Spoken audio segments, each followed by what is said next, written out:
Welcome, everybody. Whoa. Let's pull that down. Welcome, everybody. Welcome to the Director's Garage Live. It's a Hump Day Happy Hour Hangout. I am your host and resident idiot, Michael. And hey, the hum's gone. Check that out. Pretty amazing. I'm excited that we're going humless today. Oh, jeez. Well, we're going noise full, apparently. Let's turn that down. Oh, my. Okay, so we're live. We're through the... I'm going to get rid of these because I just can't think when I'm hearing myself in my own head.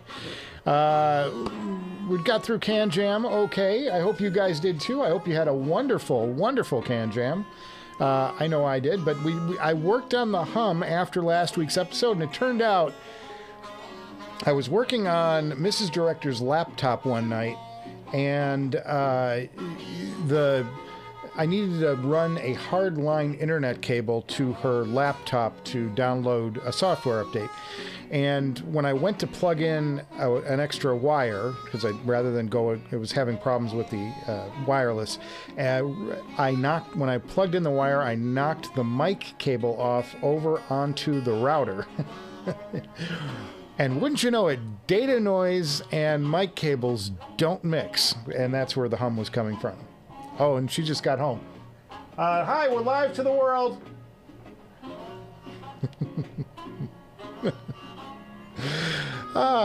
It's so much fun. But yeah, so I found that, and I, separated, got some space between nations, and all is well in the land of the hum. Other news, I went to CanJam. I'm going to talk a little bit about it. Obviously, if you have any questions, please, drop them in there and we'll get to them. I didn't hear everything, so we'll see what, if anything I saw or heard lined up. But I got, just so you know, I have a full-blown dedicated CanJam episode coming next. It's my wild and wacky take through the CanJam floor, done with a lot of humor and, kind of the lighter side, because folks they're a little serious about their CanJams. So I have a little more fun with it and, take it in more interesting directions. So just know that that's coming next. So I'm not going to do everything that I'm going to do in the next episode, because the next episode is probably 2 days away. It's probably going to drop. It could even drop tomorrow, but it's probably more like Friday is more realistic. I'm about halfway through cutting it, and there's a lot of B-roll to get to. So I'm like, I want to do it right. I did do. If you're interested in getting an initial little splash of what happened, there's a thread on HeadFi, and I'm on page 4. You'll scroll down, you'll know my pictures right away, because my pictures are different than everybody else's. For better or worse. The best thing about CanJam was people. I can't begin. I was shocked, actually. This show's got 5,000 subscribers. It's when you look at the Zeoses and the headphones guys and all the big names that I don't remember most of the time.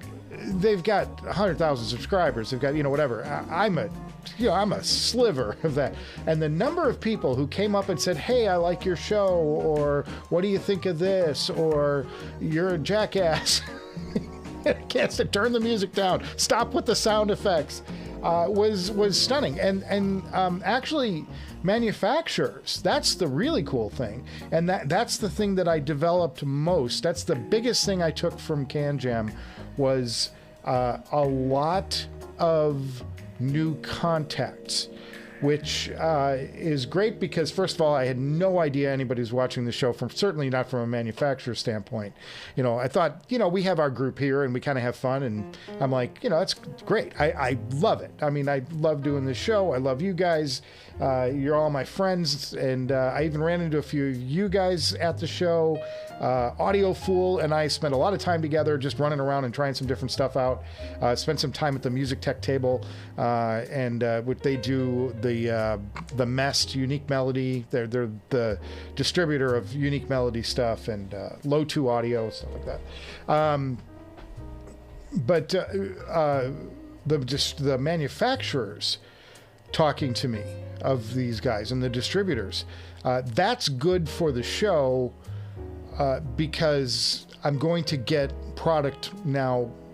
If a percentage, even a small percentage, follow up and come through, we may be seeing some more, a lot of different stuff on this show. Because they all talked and said, hey, we'd love to get you some stuff. Just, we'll chat. Here's my email. Here's, whatever. And that was just fantastic. That's going to be really good for us. We're going to get some interesting things to take a look at that maybe we wouldn't have prior.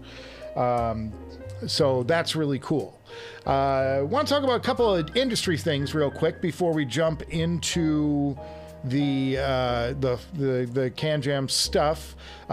Stop Making Sense. Talking Heads movie, 1984. Jonathan Demme. We talked a little bit about it last week.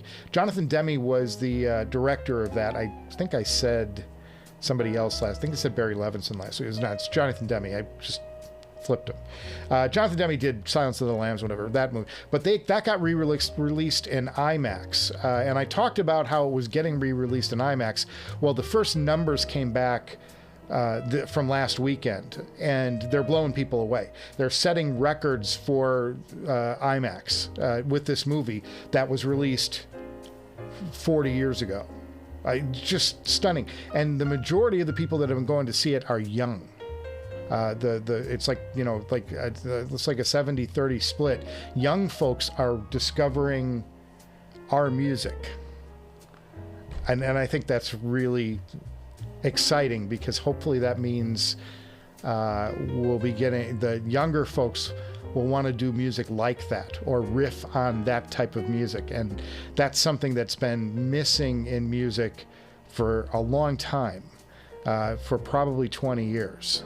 So it's really cool to know that there are younger folks taking interest into the music that I was really passionate about back at that time. I always loved 70s rock, and I always loved 60s rock and Beatles and Stones and Who and all of that. But all of that came before, I was still a child when Led Zeppelin was in their prime and were the biggest band on earth. And I watched, oh man, did I do some video. I did some YouTubing this week.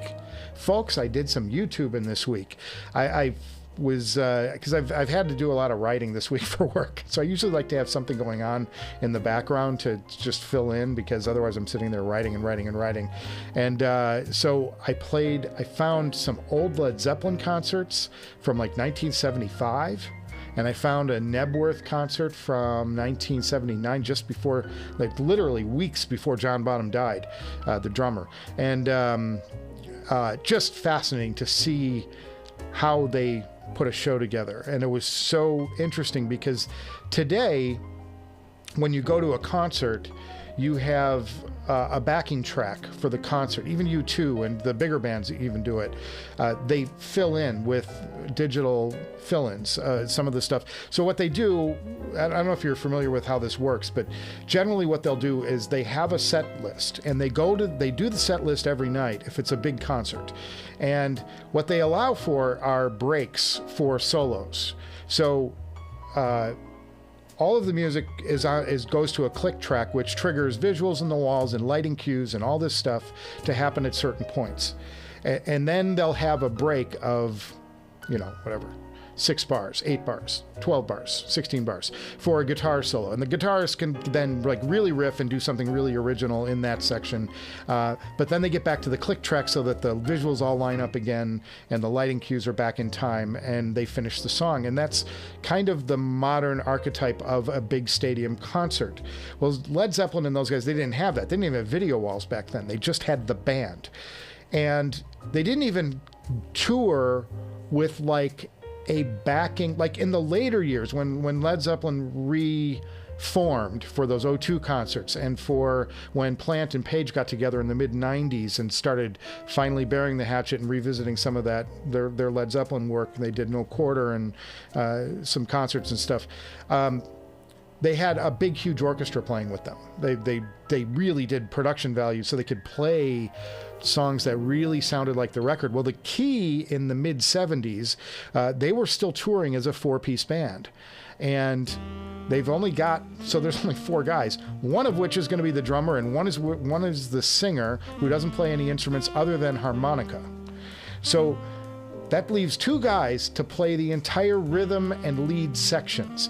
And to hear 2 guys negotiate that, and the music gets a little thin here and there, because Page has got to play rhythm guitar while he's playing lead. And there were some songs where they actually got rid of the bass and John Paul Jones would play a rhythm guitar so Page could do some more aggressive lead work and not have to worry about having to keep the rhythm and fill the middle of the sound in. Very cool stuff. So I was watching these old videos and I was blown away. And when you start watching stuff on YouTube, it tends to recommend other things that are kind of like that. One of the few, I was looking up this Talking Head stuff, and an interview popped up with David Byrne and Chris Frantz and Tina Weymouth and Jerry Harrison. They were reunited recently for the release of Stop Making Sense. And they talked for about 10 minutes. Spike Lee did the interview. He was a little over the top for them. They're in a lower energy bunch.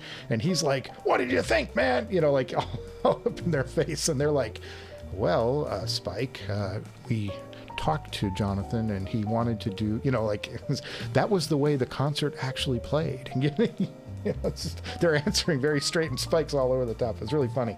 And sorry, guys, I'm riffing a little bit at the top of the show. I always do this in case you're new here to let people filter in, and then we'll get to chat and, you know, the main topics of the day.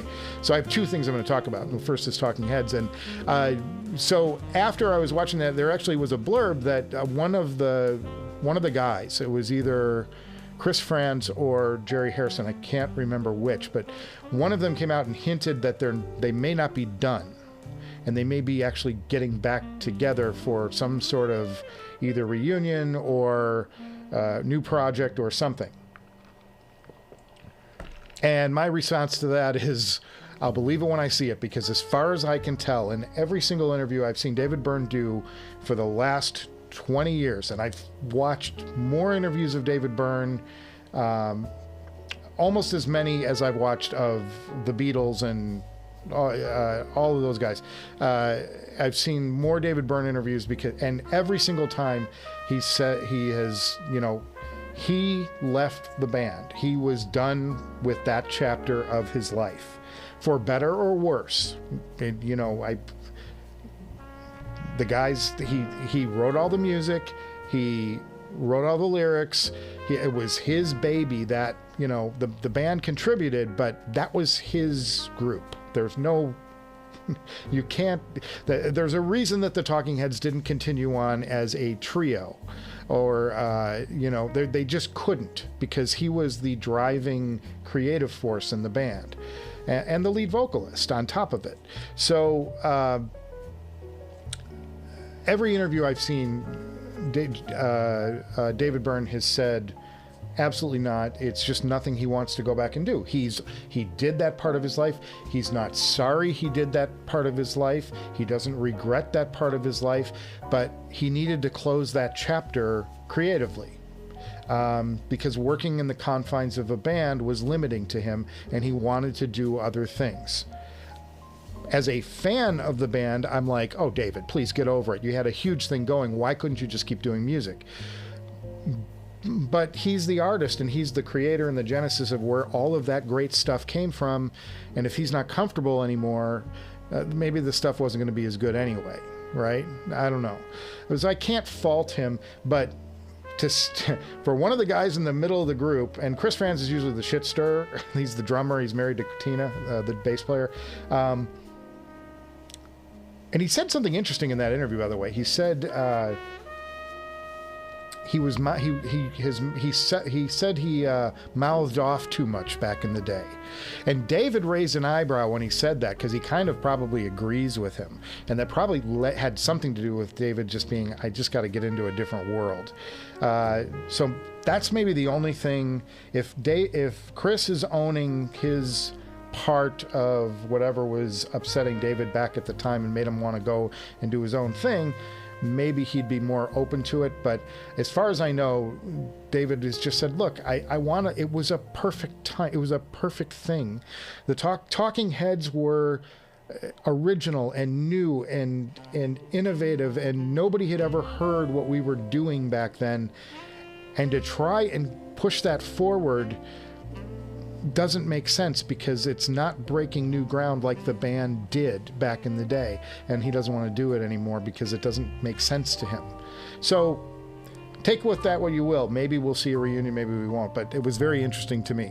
The other thing that because when you start watching one thing on YouTube, it starts recommending a bunch of other stuff, and it started pushing me a bunch of Paul Simon stuff for some reason. And I usually don't like watching Paul Simon, but the headline and the caption got me. It was something about talking about how he wrote songs. So I'm like, all right, I'll bite, and I clicked on it, and then of course it recommended another thing. The Howard Stern thing was him talking about death and his belief in God, and I'm like, well, that's uplifting. Because he's on the backside of life. It's getting shorter there, but it was so like up here. I'm like, oh boy, no, thank you. But then it pushed me this old interview from 1971 with Dick Cavett, and Simon and Garfunkel hadn't officially broken up yet. So the stage, though, and I'm sorry, I'm looking at notes. If you're wondering why I keep looking off, I'm like, I took some notes for this because I wanted to talk about some things. So the kind of thing was, the stage was set because Art Garfunkel had gone off and done movies, and he did Catch-22, and he had another movie coming up, Carnal Knowledge, with Jack Nicholson, that he was going to make, and Paul didn't like that, because every time Art went to do a movie, he had to wait, and that was sort of the thing that was gnawing at Paul, and he's like, hey, I'm the driving force of this, and I'm just going to go on and do things without him because I don't feel like competing with this other passion that Art was developing. That's Paul's side of it. Art probably would tell you an entirely different story, because those two, a little bit. They did get together a few times after they broke up. In 1975, it's Still Crazy After All These Years, they did My Little Town, a song off that album, and Art came in and sang harmony on that, which was cool. And then they did the reunion, the big reunion concert in 1982. That's the one where they toured, and I saw them. That was one, if not my first, it was one of my first concerts I ever saw. Comiskey Park, Center Field, Chicago, and they had the whole set, the same set that was in Central Park, where they did the concert in Central Park in 81. 82, they took it on tour. They did like 3 or 4 cities. It was not a big tour. And I got to see one of my childhood idols, play, and they were still in their prime. They still all had, they had it. Really had it together. And I've seen them a few times since, but that's a different story. I won't go there now. I was backstage with them a few years ago. It was kind of interesting. So when in this interview, then he talked about, because Bridge had just won the Grammy, or was going to be nominated for the Grammy for Best Album, and he went over a couple of the songs. He talked about Bridge Over Troubled Water and how he wrote it, and I found that to be interesting, because he talked about it, and he said he'd been listening to this gospel group, and it's an all-female gospel group, and he heard some things, and he kind of lifted that and then reworked it into his song, like some of the riffs that they were singing, and then he also stole the other part of the song from Bach.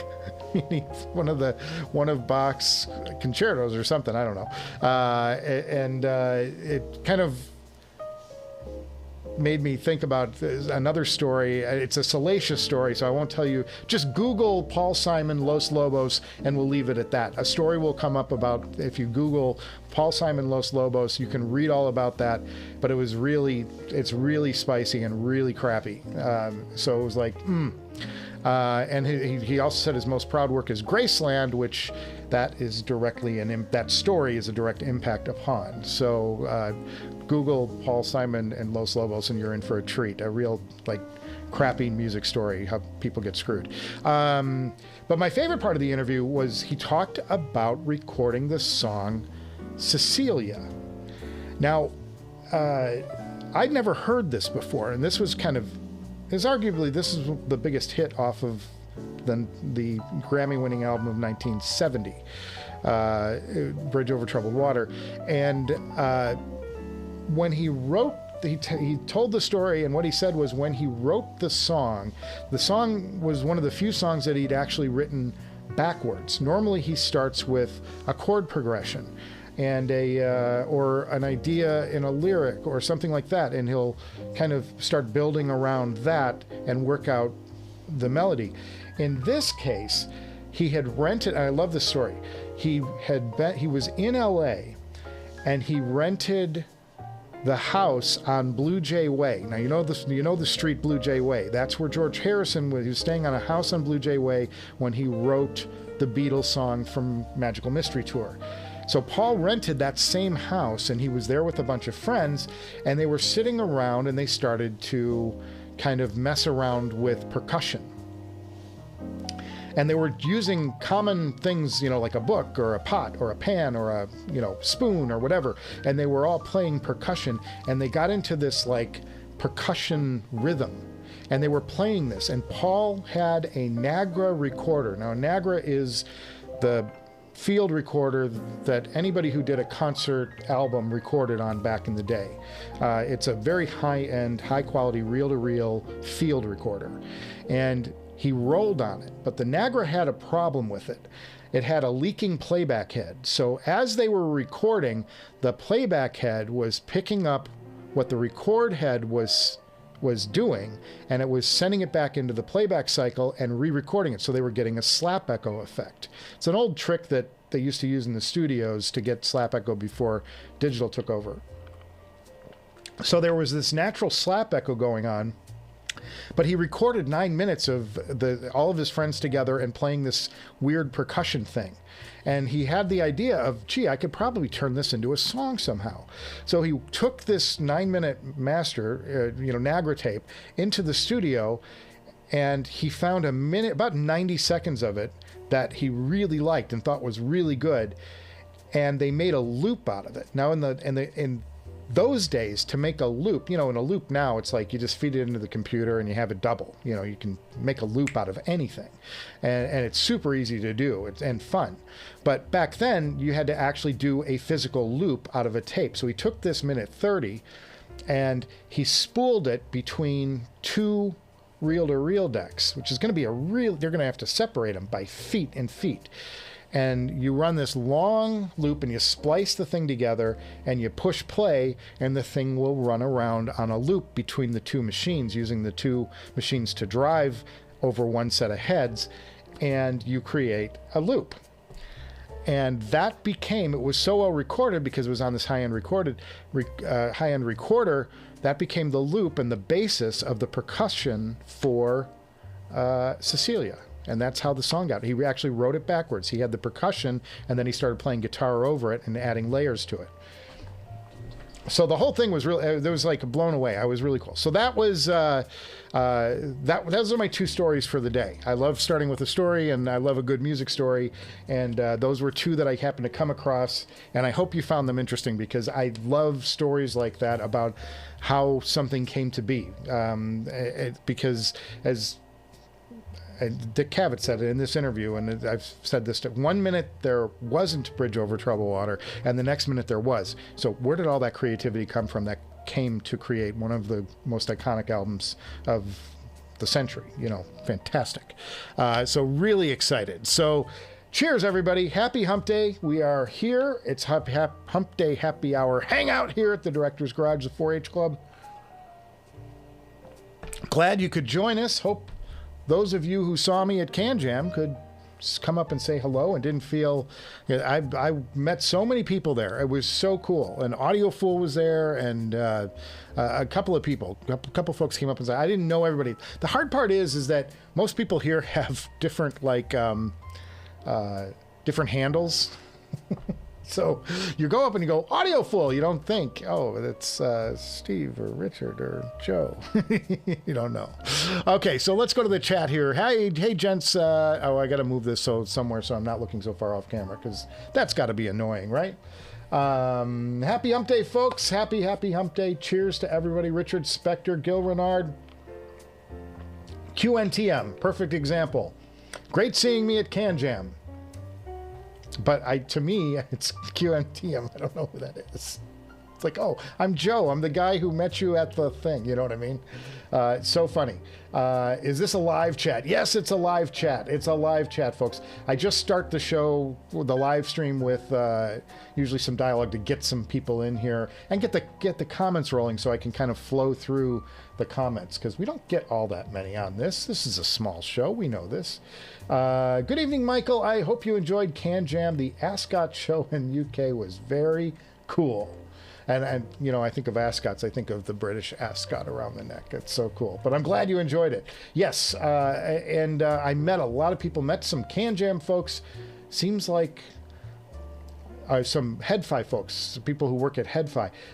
The ice seems to maybe have melted a little bit around that. You know, I've had this kind of, and it's one way, but it's been a very contentious sort of relationship. They don't like me over at HeadFi because they thought I was promoting this show and using their venue to promote the show. And I'm like, well, I promote HeadFi on the show, so you're getting the benefit on the back end, boys. You know, and there's not that many people watching anyway.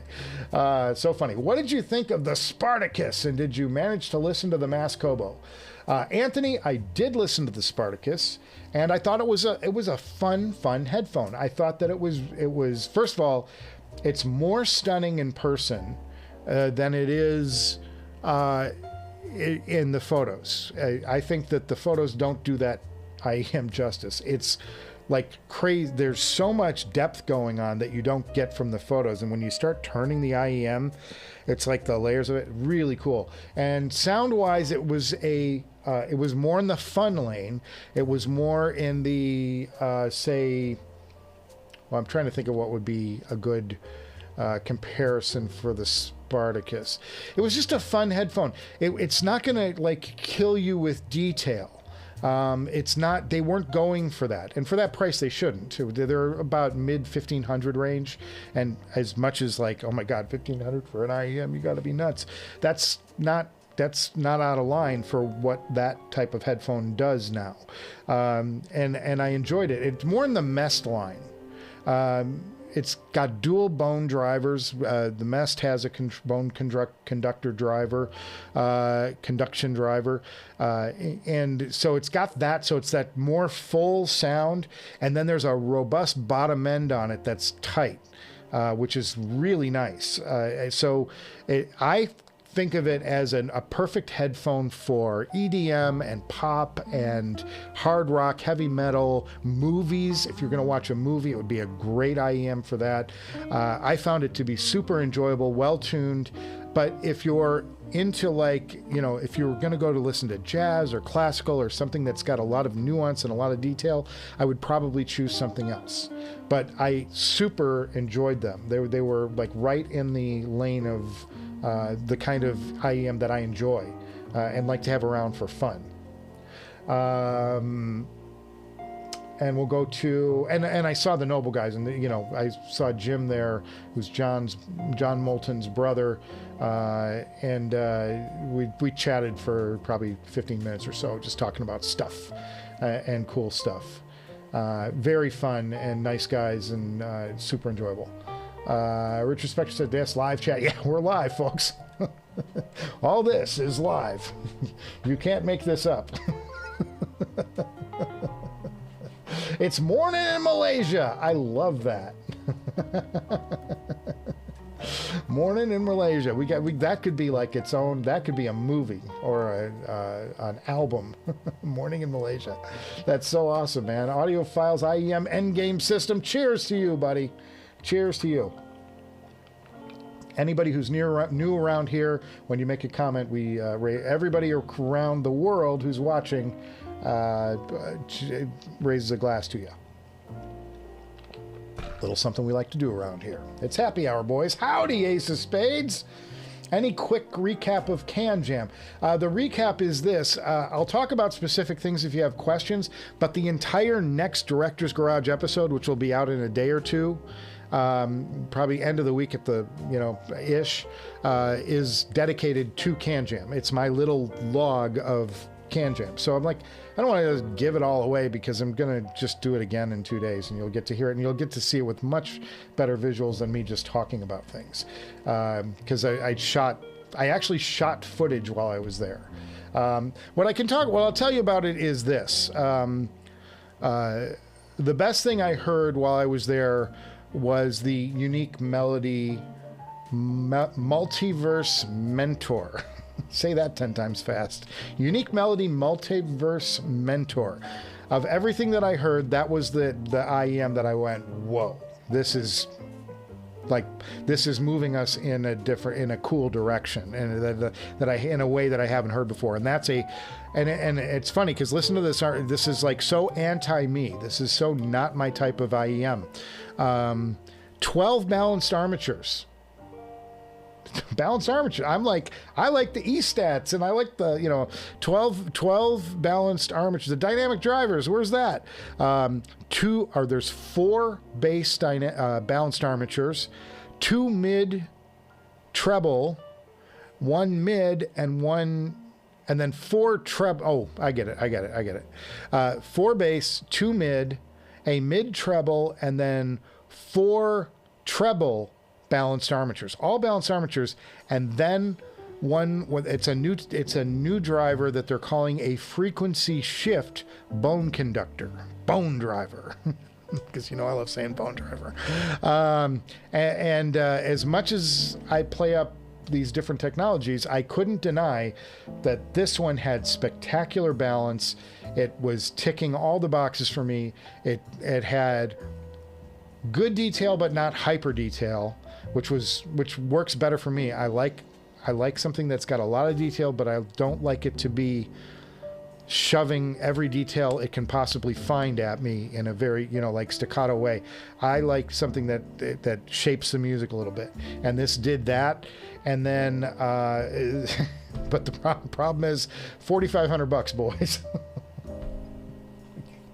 Can I just find like a $300 pair of IEMs that I just go, wow, but that's the Timeless, I guess, the Timeless AE. So funny. But that was like my wow factor.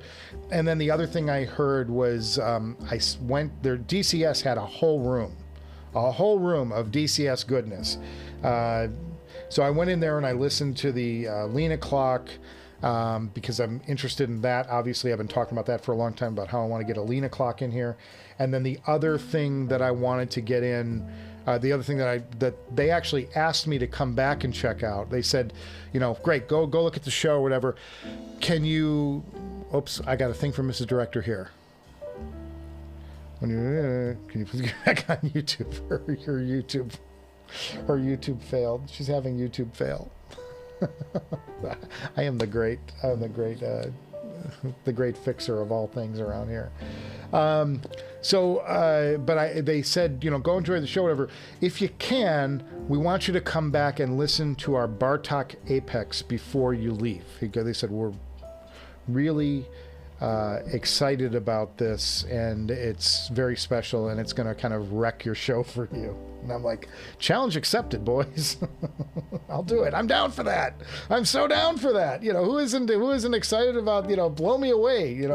That's what CanJam's about. It's like, impress me, knock my socks off, make me wish I had an extra Rolls Royce in the driveway, or a Rolls Royce in the driveway.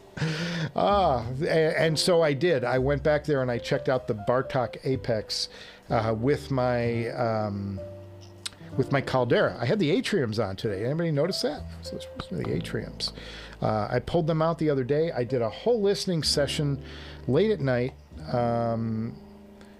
and super enjoyed them. I was listening to, I forgot what I was listening to. I don't know. I was listening to something. Is Rune open? No, Rune's not even open, so I can't tell you what I was listening to. I don't remember. But it was really good. I remember that, and it was late at night. Something smooth. I was listening to some smooth stuff, and I was really enjoying it. Still great. I mean, and I told, because I met the ZMF folks. That's one of the rooms I went to, was ZMF. And I talked for a long, long time with both Bevan and Zach about their upcoming projects and just how they got to where they're at.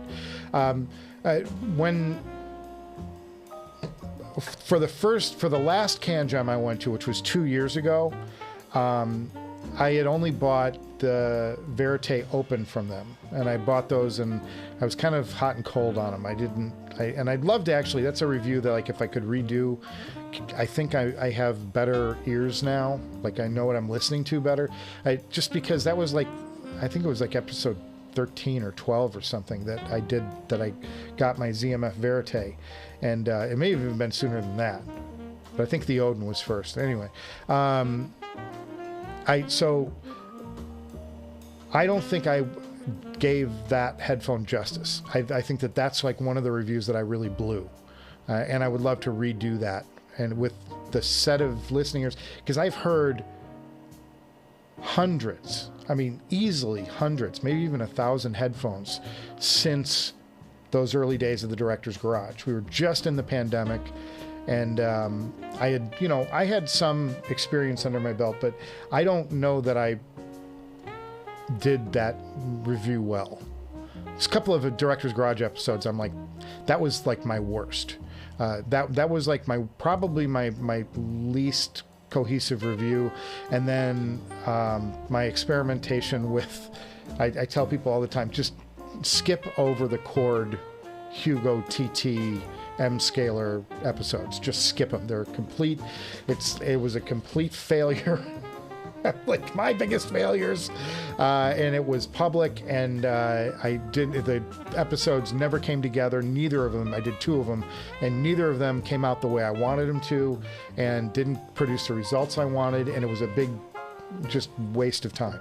But I got done with them, and I'm like, I can hold these and just bury them in digital, under the mat. But part of this show, I've always said, is me being honest and being truthful about my experiences, good and bad. And sometimes that means that a review doesn't go as well as I'd hoped. And sometimes that means that a show doesn't go as well as I'd hoped. But I'm being transparent. I mean, the whole thing of it is I want to be transparent on the show and show the good and the bad, and show like when I mess up. Because everybody does. Everybody messes up. We all make mistakes. We all do dumb things. We all spend an extraordinary amount of money on something we really shouldn't have bought, and that's how the show started. And it was like a confessional. And then we also do dumb things technically, like we hook up 2 things in the wrong way, and it doesn't work, or it's not working properly, and we think there's something wrong, and it turns out it's us. We're not doing it right. We didn't match impedances or whatever it is. I don't feel any shame in showing you that I don't know everything. I am not some like perfect headphone expert. I don't think one exists. I don't think you can graph. Here's a graph. I know what I'm doing. Here's another graph I did. There's so many variables there, and I could tear apart the graphing industry because it is an industry, a sub-industry within this industry, so easily, and it's not worth it because guys are doing their thing with it, and it's fine. It's just not for me, and I take all graphs with a big asterisk next to them because there's variables there that you can't get past. You cannot get past the fact that you are capturing the sound of an IEM through a microphone. No way you can get. So then the question becomes, what microphone are you using? What are the biases of that microphone? What are the resonance of that microphone? And what can't that microphone capture that headphone is producing? What? Yeah, I know. There's problems with graphs. And they can try and compensate, and they can try, but you can't get past those issues. You're doing an analog measurement. There's problems, boys. Problems. So, anyway, I don't even remember where I was going with any of this, but yeah, I'm transparent on the show, and so the whole point of this is I show off stuff that I'm the good and the bad, and I don't hide anything. I'm just like, this is what I'm doing, this is why I'm doing it, and you can think I'm an idiot. I tell you I'm an idiot at the beginning of every episode, so you shouldn't be too surprised when you think I'm being an idiot. Hello from Finland. Oh my God, you guys have the coolest country. Finland is like, it's the shit. Hello from Finland. Gringo Star. First of all, I love the handle. Cheers, Gringo. Everybody raise a glass to Gringo, please. Yeah, I've been watching a couple of series from Norway, Sweden, and Finland, the Scandinavian countries, for those of us who are sophisticated. And they're showing a lot of the countryside and a lot of the nature up there, and it's just, oh my God, it's so cool. God, you live in an awesome place. Amazing way to make a loop. Today, you just plug in Pro Tools. I know. And it was like, I liked to play around making music. I wasn't very good at it. I'll never say I was good at it, but I used to write some music. And I wrote some themes for some TV stuff, and but none of it was very good. It was pretty, you know, amateurish stuff. I was never a great player. I was never, you know, anything. But I worked with a guy who was a serious musician and could do it, and he bailed my ass out most of the time. I would come in with a simple idea, and he would expand it to this massive theme with counter themes and melodies and harmonies and it's mind-blowing stuff. And it was fun. We did it for fun. If I made $300 on the entire affair, my entire time I was writing music in the 90s. But back then we used DAT tape because computers couldn't do it yet, unless it was so cost prohibitive to have a computer that could do it. Only the highest end people. So at home we had these ADAT machines and DAT and Tascam. And they were 8-track digital tape recorders. So you could do stuff, but you had to get the machines to work together and stuff. And that was something that I was really good at because I was also a video editor where we had to sync up tape machines. So it was fun to do stuff and do edits and things like that. So when Acid came out, which was the first consumer... and I can't remember, Foundry? Was it Audio Foundry? I don't remember who did it. Who did the program Acid?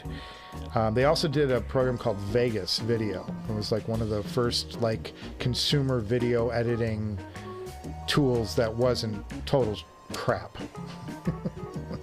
Most of them were total crap. If it wasn't an Avid or if it wasn't, you know, even Premiere sucked back then. It was so god awful.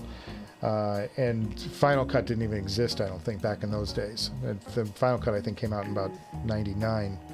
That was the first, maybe 2000 was the first iteration of Final Cut. And which democratized editing and started us on the path to where we are today, for better and worse. But Acid came out. And it was the first commercial looping program. So you could buy loops and you could code them in the Acid codec, or you could just buy packs from Acid, and they were pre-made loops, and you could build songs on loops just by striping them. And it would automatically, if you wanted to change keys, put an A marker there, and it would change the key to A, and all the loops would play back in A at that point. You wanted to go back to C, go back to C, no problem. Didn't care. Want to transpose it to B minor and get something really kind of dark and morose? Sure, just type in B minor, and boom, all of the entire sequence that you had just laid out would be transposed for B minor. Fabulous and crazy and powerful, and you could slow it down, and you could say, well, I want that loop's at 120, I want to slow it down to 88, and it would be like a slow version of that loop, and you could do a whole different thing with it. And then it had another section of the app where you could play live to it. So you could do a recording session on Acid and build a background of all of these loops, drums, everything.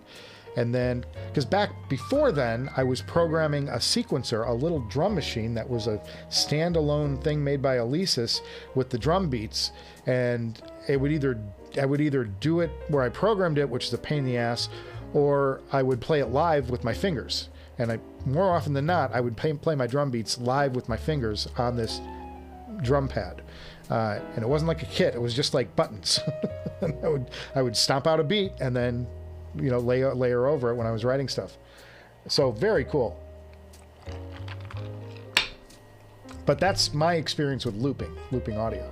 I always enjoyed it. Okay, so let's go further down. So that was Pro Tools and big long stories today. I've got a lot of stories today. I'm sorry, guys.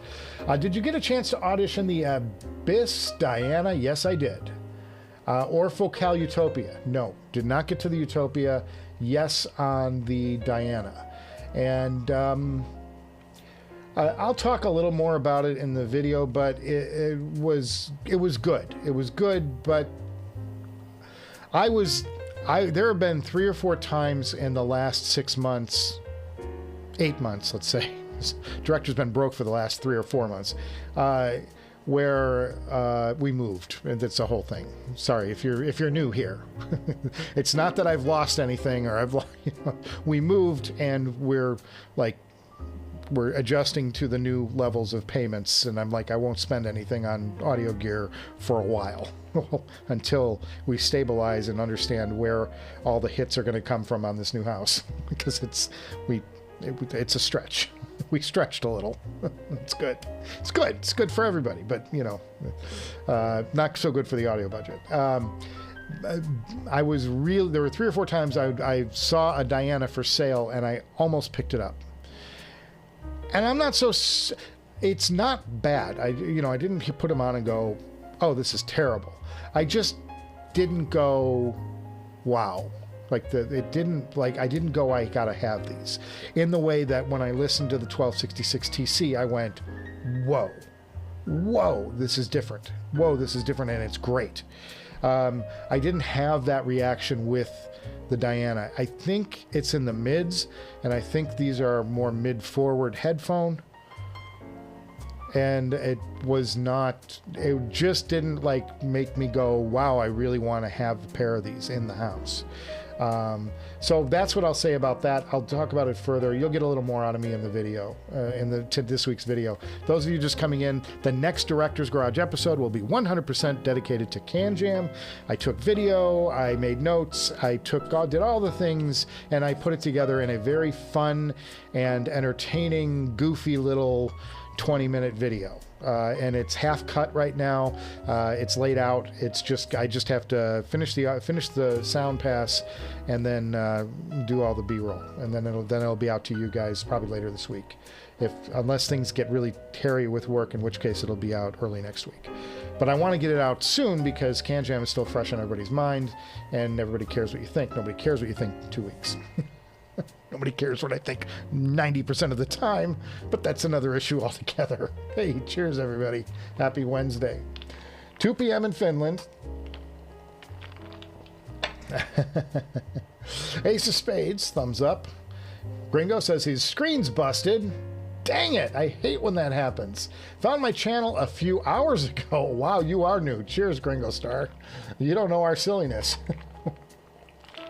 After work in the morning, so he has 5 hours of sleeping time, but you got a new sub. Hey, cheers, that's great. Our subs are up huge. By the way, those of you who are new or unaware, we're doing a little giveaway right now on our channel.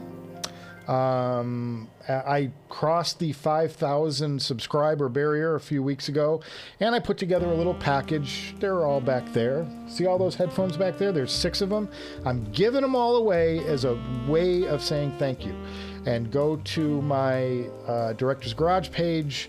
Not now. Wait till after the live stream. I need to keep viewers. Leave it to me. I'm the only guy who just says, hey, don't watch this. Go watch that. Yeah, you go and like the video if you haven't liked today. I always forget the thumbs up. Do a thumbs up for me, boys. It doesn't cost a thing. It's a couple of calories. It doesn't hurt. Shameless. Yeah, go watch that video when we're done with the live stream, and it will tell you how to enter. It's not much. It's just a thing. Just write your name down. But I want you to watch the video so you understand the process and understand how to win and how not to win. Because there's a way not to win. And I don't have to explain to everybody about when a troll gets into the into my comments section, because it's happened 3 times so far. I've had trolls come in and tell everybody they won, and I'm like, warned you in the video, gotta watch the video. Okay. So let's see. He will listen again tomorrow. He made a few questions. Okay. I'll check out Gringo Star if you put some things down there. That's great. If you have time to reply, please. And good night to you all. All right. I'll check them out, Gringo Star. I usually answer most of the questions down there unless I am so tired and I forget. In which case, sorry. But come to a live stream sometime, and you're more than welcome to ask your questions here. Anthony Berryman, did you get a chance to listen to the soon-to-be-released EMF Portable closed back? No. And that's partially because, remember I was talking about how I made some relationships? I made some relationships with Zach and Bev while I was there. Bevan and I and Zach kind of powwowed and had a long exchange between us. They were asking me about the show. I was asking them about ZMF and where it's going. And let's just say it looks promising that they're going to send something our way to review. And that being the case, I didn't want to hear that headphone until I'm in a good environment and I can check it out here. It's more valuable to me to do a full episode on it where I can really do the unboxing, do the sound impression, and then do a full video of a review of the headphone. That's more valuable to me than spending a couple of minutes and kind of blowing that first impression that I like to get on the show. So I did not listen to them on purpose because it looks very promising that they're going to be sending it and possibly more our way in the future to review. CanJam was very good to the director, at least in promises. CanJam was very good to the Director's Garage this year. We got a lot out of it for the show for the future. It's going to bring some really good episodes coming up. So I'm very excited about that. Christopher Luckenbach. I almost screwed up the last part of that. Luckenbach. Cheers. Hey, everyone. What are y'all drinking today? Hey, Spade's got the beer out. He's got the beer emoji. So awesome. So awesome. Gringo, thanks. No problem, Gringo. Hey, you can also... Oh, this gives me a good chance. I can do it. I can do the... Are you ready, boys? I get to do this again. You can also email me at directorsgarage@gmail.com. The one special effect I'm bringing to the table today. It's right there. If I'm not amusing myself, boys, what's the point? Yeah, so the relationships I made at CanJam, Zach and Bevan, lovely, lovely people. They're very much my peeps. If we were in the same city, we would be hanging out. That's I'm sure of it. Except I'm an old guy, and they probably wouldn't want to be around an old guy all the time. But we speak the same language. We have the same interests. His passion for things is infectious, and I like that about people. I get really, my closest friends are all really passionate people, and they're into whatever they're into, and I don't get what they're getting, but I love that vibe. I love that feel of intensity and passion for things. Of course, it's all drugs, but you know, for doing drugs. Sebastian at Canera. I met Sebastian at Canera. He's another one who was talking about sending us stuff. Timothy at Unique Melody. I spent a lot of time at the Unique Melody table with Audio Fool. Met Audio Fool. Those of you who are coming in, Audio Fool caught up with me and we hung out. I had lunch in the cafeteria. I'm sitting there eating a salad and guys kept coming up to me and going, "Hey, what do you think about it?" I'm like, "Well, fantastic." So I'm stuffing a Cobb salad down my pie hole. It was funny. It was funny, man. Warren Chi at HeadFi. He was the guy who I talked to him. We calmed the waters. I saw Jude in the hallway, said hello to Jude. And Jack at Empire Ears. I'll tell you, I went and heard the Raven, boys. I heard the Raven. Impressive little headphone. Impressive little headphone. I'll have more to say about that in the next show. Sonic Foundry. Thank you, Christopher. That's so is awesome. Thank you for that, filling that piece of my brain that escaped and left in 2002. Loved Sonic Foundry. Loved all their products, and they did Vegas too.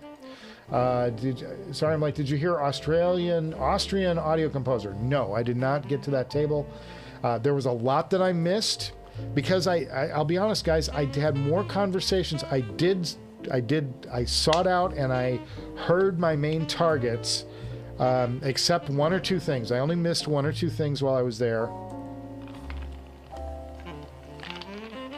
Sorry. I only missed one or two things while I was there, but I heard the majority of my targets, and then I expanded in areas where I went, oh, that's interesting, I want to check that out. So that's what's coming in a couple of days. I'm going to walk you exactly through what I stopped at, and I tried to take pictures and video of everything. So you'll have some video to go with it, not just like a photo, because you can go over. And if you're really dying to know exactly what it was, page 4 of the HeadFi CanJam thread, I did a little summary, a brief summary, and that's basically what you're going to see in the video, except you're going to have moving video in the thing, and I'm much funnier. My video, I'm going to have a spicy take on everything, and I'm going to like call people out when they name something really stupid. I'm brutal. I'm not kind. Like, I'm not mean about anything. Nothing was mean, but there is some silliness going on with the way they're naming shit right now, and I'm going to call that out because it's low-hanging fruit, and there are no people harmed in the making of that name. So there you go.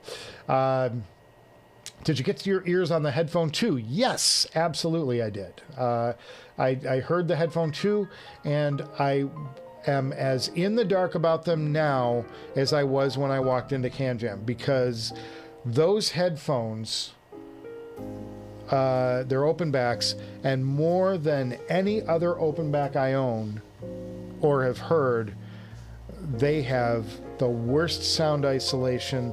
There is zero rejection. If anything, it felt like it was the outside of the room was amplified, and making heads or tails out of those things couldn't. All I can tell you is that they are indeed lighter than the original headphone.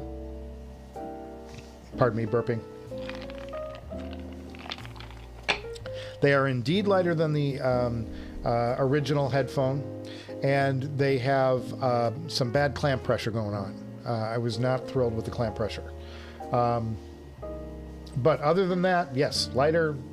I'm sure they're more headphoney than the other.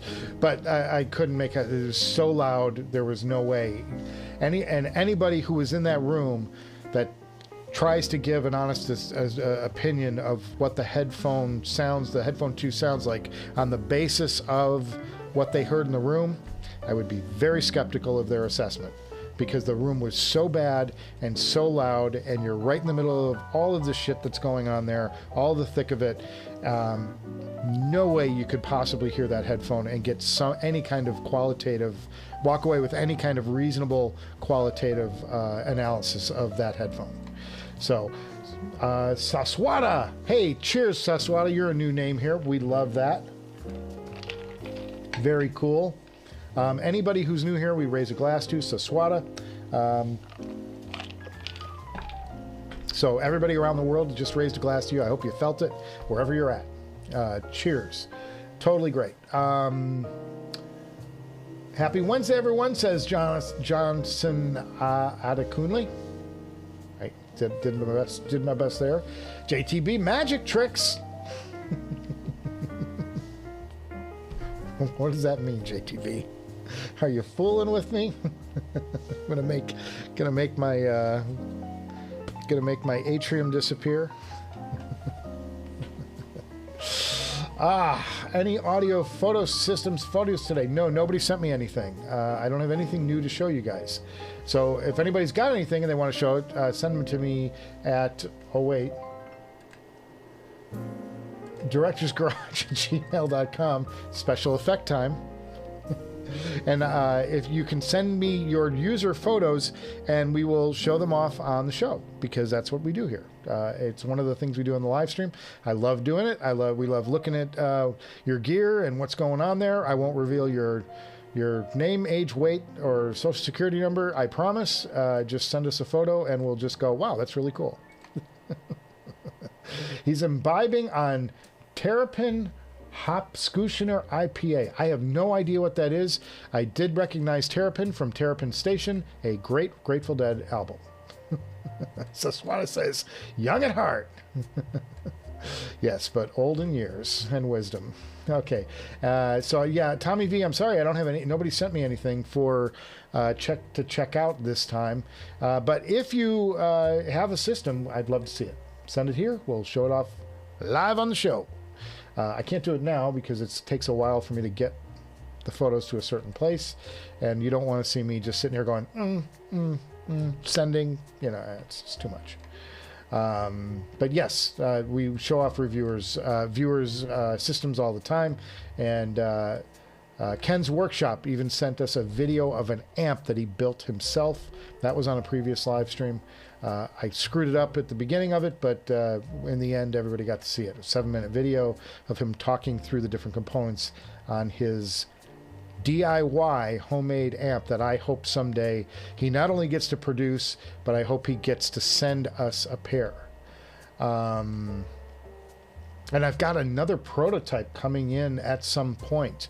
I heard back from somebody I've kept in contact with, and they're going to send me a prototype of their own homebrew headphone. So I'm really looking forward to that. That's going to be cool. That's going to be coming up someday on the Director's Garage whenever it gets here. He commented on my video about Stax headphones. He got a pair from his dad, but with a Stax amp. That's what he meant, but he'll email me. Damn, really should be sleeping, but your stories are mesmerizing. I just have a lot of stuff. When you get old, guys, I've paid attention, and I've had an interest. I don't know that I've had I haven't had the celebrity life or anything like that, but I've had an interesting life, and I've tried to do things that fascinate me, and I've always had a career. And I talked about this with Zach and Bev, and this is in the video. I'm just going to spoil it now. I'm just going to throw another thing out, give you another reason not to watch the next video. I always tell people, do something that you would otherwise do for free in your job, and you'll never work a day in your life. That's one of the core principles I've guided my life on. I've never done a job for just money. I think money is the worst idea, because you're doing what you're doing for the wrong reasons. And if you're doing it just for money, you're not going to do as good a job than if you're passionate about actually doing the job. I love television, and I love doing videos, and I love creating content, and I love headphones, and I love sound and music, and all sorts of stuff. I have tons of interests. I love to find out how things work. I love understanding what the mechanics are behind something, and tearing into it and figuring it out. And I've never worked a day in my life. I'm at a place of work for many, many hours a day, and they bleed over into the night, and I'm in strange places in strange cities, and God knows where I'm going to sleep that night because we're in the middle of a shoot and, there's nowhere to go and whatever. And you just got to figure shit out. That's just what you do. But it's never been a job because I love the adventure. I love the free fall of it all and figuring things out on the fly and putting things together and coming up with solutions and collaborating and working together on things. I have a passion for that, and they happen to pay me for it. And that's the best thing ever. So in that process, because I'm doing things that I'm interested in, I pay attention, and I've recorded in memory a lot of stories, and a lot of stories with interesting people, some of which are famous, some of which are not famous but did interesting jobs, and some of which just I find people that I find intriguing because they're passionate about what they do. And so I record that and in my head, and I keep those for reference and for, when somebody asks me about something, I usually got a story that may not be in line with what they're talking about, but it's just a different take on the same idea. We're talking about X's and Y's, but they're both alphabetical letters. I don't know. I just made that up on the fly. Oh, Lord. Thanks for the head impressions. Hopefully you can get them for a better audition. Yeah, it would be great if they sent them here. Hopefully Audio 46 maybe can send them our way. Audio 46 is our partner. I do this once in episode 2. You can go over to the Audio 46 website, and if you enter the coupon code Director's Garage, all one word, at checkout, you can save an extra 5% on most of the gear they carry. Just don't try and do it with like Grado or Campfire Audio because they don't work on pricing with them. But you can get 5% off just by using the coupon code. We get a little kickback from that. Audio 46 gets a sale, and you get a discount on something brand new. How cool is that? We're all working together. Magic tricks on screen. Got it, JTB. You're talking about my special effects and where you can email me if you have anything you want to bitch about. Just don't tell me to turn the sound effects down or the music down, because there's reasons, boys. I have reasons for everything. If I remember right, they are Lambda SR Pro. Well, those are great. I'm not. What's the question? Should you listen to them? I mean, I would check them out. I think what happened was I read your comment briefly, and I haven't had a chance to respond. I don't try to reply without actually understanding what you're asking. And I read it as if you read it one way, it would sound like you're trying to plug your Stax headphone into a bass amp. Boom, boom, boom, boom, boom, boom, boom, boom, boom. Like John Entwistle. And I'm like, I wouldn't advise that. But, I think it's awesome to check out something old. Their Stax stuff is really cool. The old stuff is cool too. Nothing wrong with listening to them. Tell us the secret. Wow, you're so entertaining. Yeah. Smoke and mirrors, boys. And you rely on people like JTB to keep you honest. Terrapin is a craft beer out of Athens, Georgia, home of REM and, come on, B-52s, boys. B-52s. B-52s, also the home of in Athens, Georgia. Love REM. REM I used to see at a little bar. This is before they became big. They had like maybe 2 albums out. They did Murmur and, God, what was this? What was the other album? Was it just called REM? No, it wasn't. I'm drawing a blank. What was the other record? Anyway, they had Murmur out. That was the one that sort of hit big with the college kids. And they were touring college towns, and they would come to Carbondale, USA, home of the Fightin' Salukis, Southern Illinois University. I don't do anything mainstream, guys. It's going to be like the fringe everything. So I went to a fringe state school in Illinois, and on the Strip, which was the big bar scene, which is probably been shut down since then, they played a place called the Hangar 9, which was it was the alt rock epicenter of Carbondale for Southern Illinois University. And yeah, we used to go see him there. We used to go see REM there. The biggest act that rolled through while I was at college was by far Van Halen. Van Halen came to Carbondale and they played the SIU Arena with their big, huge, massive speaker setup, and my ears rang for 3 days after.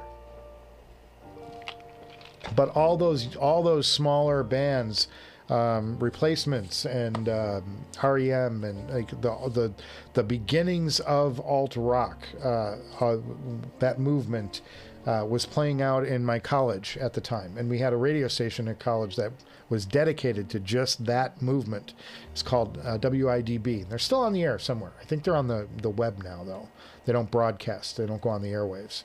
But I was a big radio guy back then.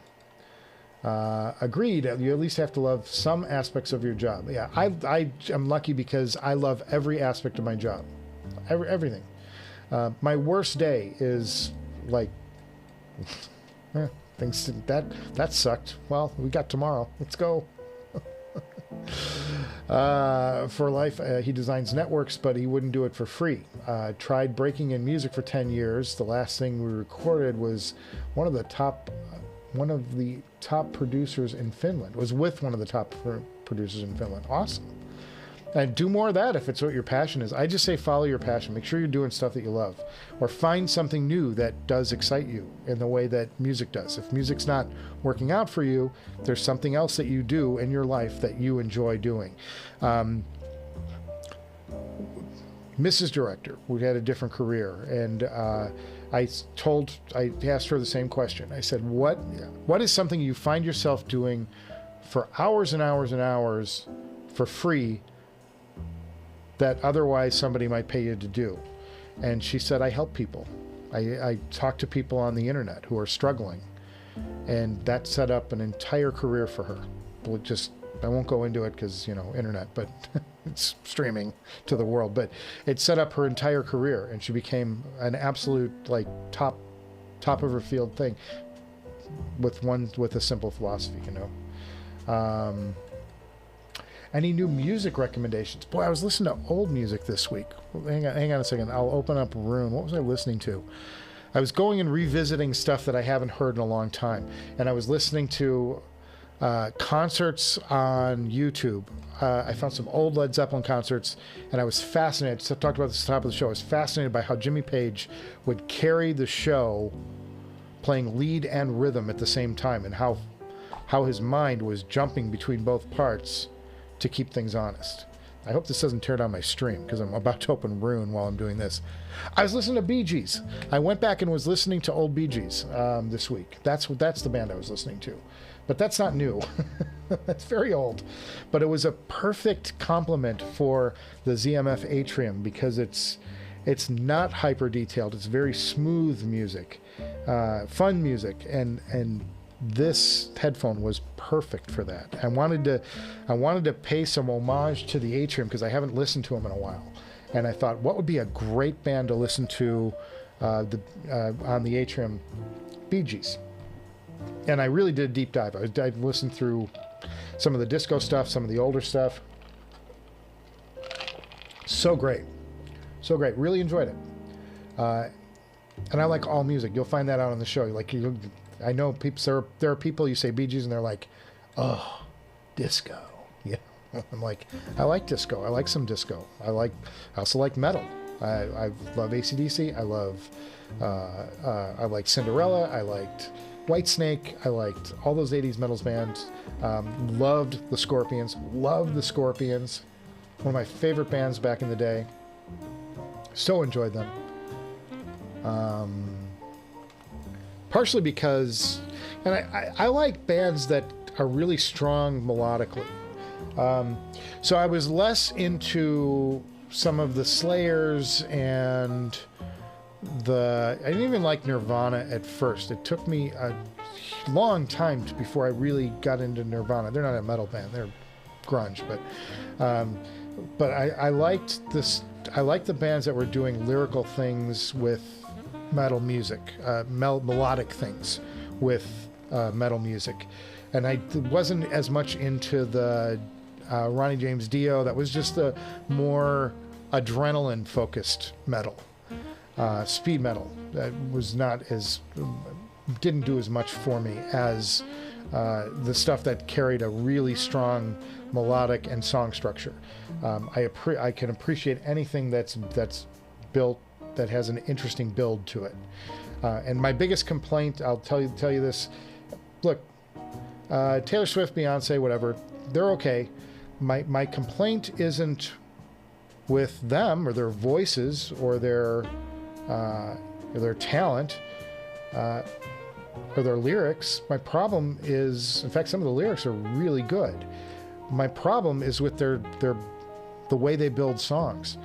Nobody builds bridges anymore into songs. The bridge and the song structure has disappeared. And it's been the biggest mistake and the biggest tragedy in music, because music has lost its flavor. You write a song structure.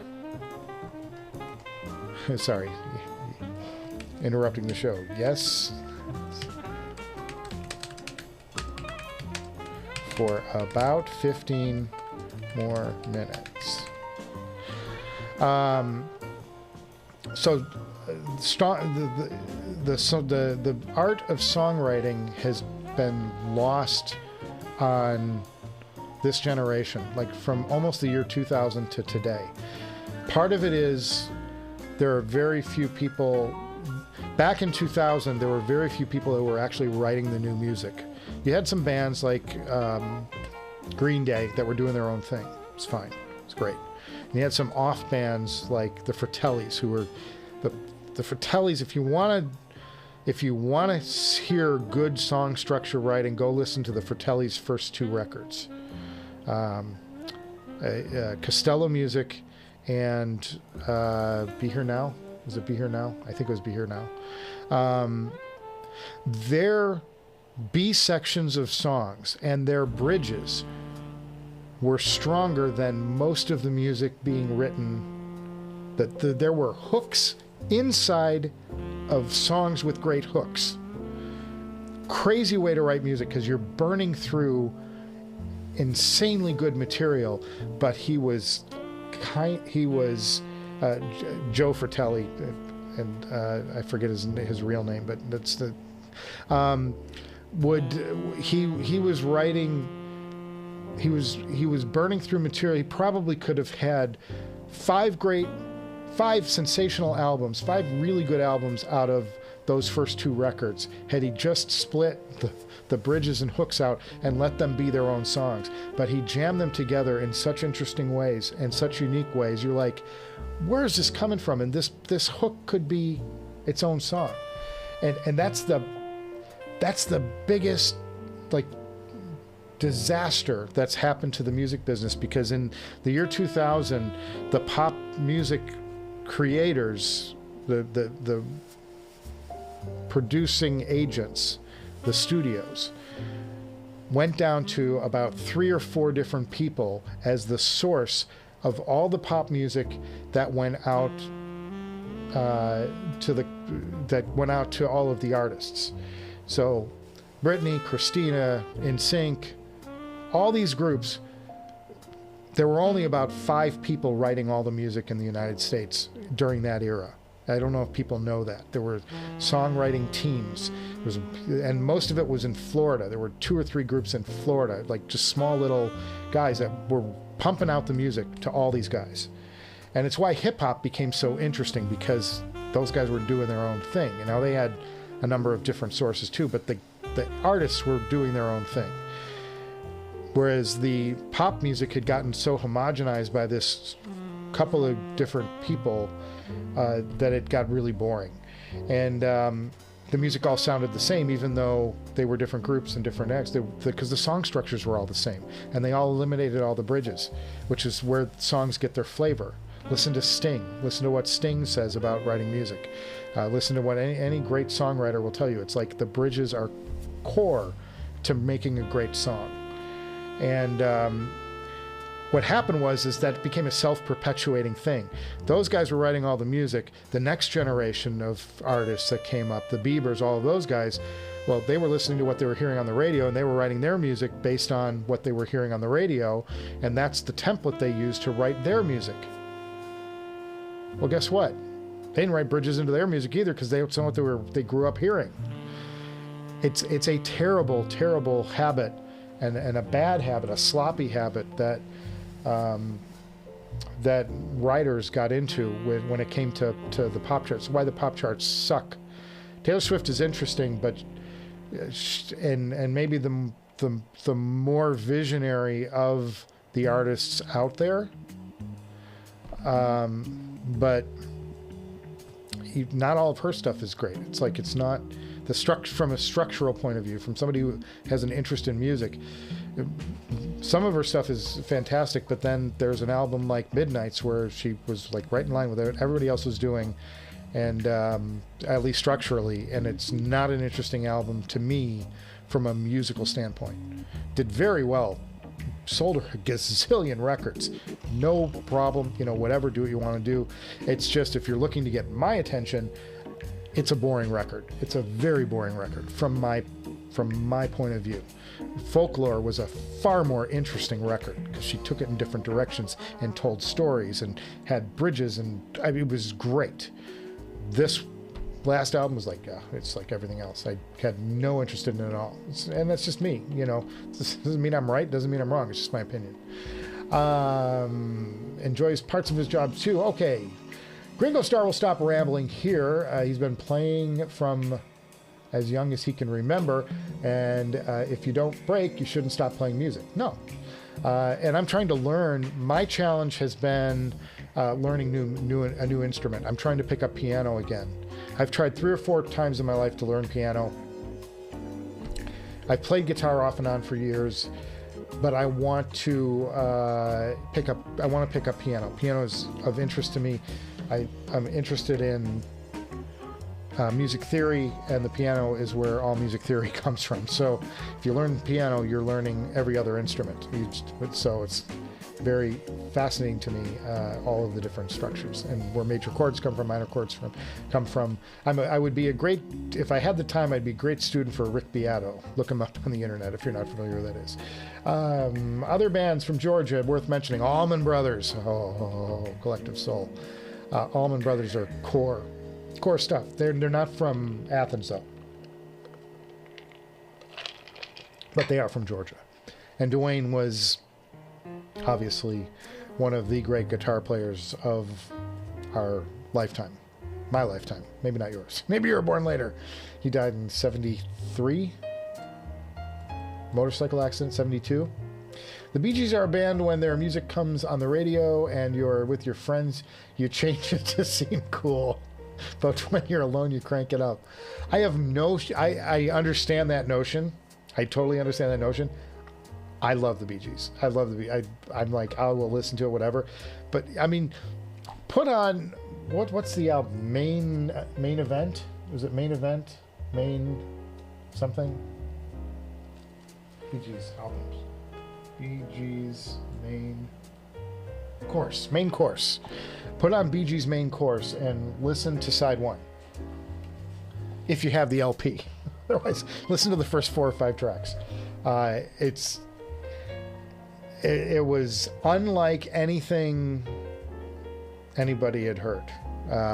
It's an album, it set up the next 5 years of music. That album set up like the next 5 years of music. And there were a number of reasons why, but I never realized, and what led me on the Bee Gees train was I found a video on YouTube that was a rehearsal. Robert Stigwood had come to the Bee Gees and said, I have an idea for a movie. And I picked up this script. It's a low-budget movie, but I want you guys to score it. And they said yes. and how it happened is like almost would never have happened today this way. But they came to him and said, I want you to score this movie. Go write some songs for it. And they were Stigwood, RSO, Robert Stigwood organization, RSO Music. It's a record label from the mid 70s. I think it's swallowed by A&M or something since then. But who was swallowed by something else, like Atlantic or something. But the music industry is full of just like the fish eating the fish, eating the fish, eating the fish. And now there's like 3 fish.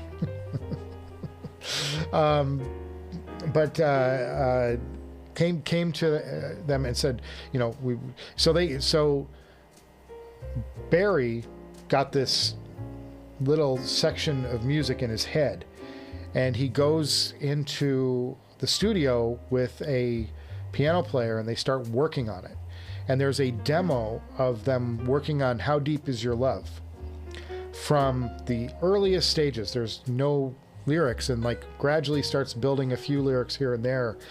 It's about 20 minutes. They wrote the song in about 5 hours from soup to, like, had the demo done after 5 hours. But this is like the first like hour or two of them playing through and working through sections, and it's playing it over and over and starting to develop where it could go. I'm fascinated by that. That's the creative process happening, and it's why I love studio outtakes from the Beatles and anybody else. That Steely Dan thing that we played, second arrangement that I tipped you guys off to a few weeks ago. It's like stuff that was still in progress and being created at that moment, and you hear their brains working and playing through stuff, and they're trying, which note do we go to next? Why can't I find the next note? And what is the song asking me to play next? You know, it's so fascinating to see that happen. So I go through tons of rabbit holes. Mudvayne. Okay, Ace Spade, you gave me something to listen to. Gil Renard, what's the best headamp for Susvara that I've heard? He can't set up a speaker amp for his recent HE6 acquisition. The best I've heard for the Susvara so far is the Bakun 13R, which is the predecessor to the Enlium 23R. I can't speak to whether or not the Enlium is better or worse. I haven't done that audition, but the 13R far outpaced anything else I put to it. And I've listened to pretty much a lot of the majors with it. So, for better or worse, it's a hard headphone. It's a really difficult headphone. I steer people away from it all the time. But if you want to buy mine, cue the special effect. If you want to buy a reasonably priced Susvara with one tiny little scratch on one of the ear cups somewhere that apparently somebody saw, but it's got a bunch of new pair of head pads, brand new pair of head pads for it, several different types, Daconis and HiFiman, along with a custom cable and the original box, the fancy leather-bound box and the book and all that stuff comes with it. Hit me up right there. And it's listed probably in the comments below this video. You can get yourself a Susvara for a reasonable price. I'm not giving it away. I can't afford to give it away. I got to get a market value for it, and it's listed at a market value. Okay. Shameless. Last few, then I got to go, boys, because Mrs. Director needs me to fix the TV upstairs. Agreed, he doesn't listen to much pop, but Doja actually makes interesting songs. Yeah, I find stuff in the new stuff that I find interesting, and I even listen to for a little bit, and go, okay, that's cool, but it's nothing that, like, I've got to hear the new blah, blah, blah album. You know. By the way, there's the new Rolling Stones single dropped with Lady Gaga on it about 2 days ago. It's a gospel number, very gospel-y. It's like an old school gospel-y riff with the Rolling Stones, and she's singing it up. And it's got Stevie Wonder on piano, so it's worth hearing. It's not the greatest song you'll ever hear, but it's a step in the right direction for the Stones. Piano is the easiest way to learn music theater. Yeah, theory. He has a standing piano. Yes, I have a couple around the house now, keyboard and whatever. Piano in my home. Don't play it much anymore. But just cause go. Okay.